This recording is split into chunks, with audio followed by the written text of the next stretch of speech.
Alright guys, now we're going to go over the secret to how to use other people's tags, how to find them, and then put them on your own videos. And to do this, we can just search for a similar video to the one that we're uploading.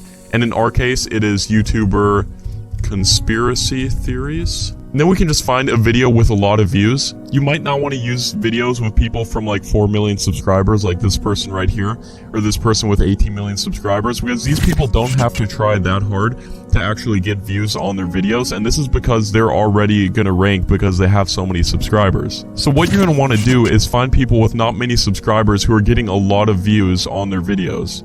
So you might want to sort by view count again to find the videos with the most views, and then look for people that don't have many subscribers. And the plugin I'm using is called vidIQ to see how many subscribers that someone has right there. And I highly recommend this. I'll leave a link to where you can download vidIQ as well. So once you find a channel, you can just click their video right. And then again, using that Social Blade plugin that I was talking about, you can actually copy the tags just with a simple click right here. So you just click that, and then the tags are copied onto your clipboard. And then going over to your video page, you can just paste the tags right in there. Now you're not going to want to use the same tags as everybody else, and you don't want to make it deceiving either, because if they don't talk about a specific YouTuber, like let's say they don't talk about this Marina Joyce, whoever this is, you can just click the X on it and then you can delete those tags. So that is the secret to finding other people's tags and putting them on your videos.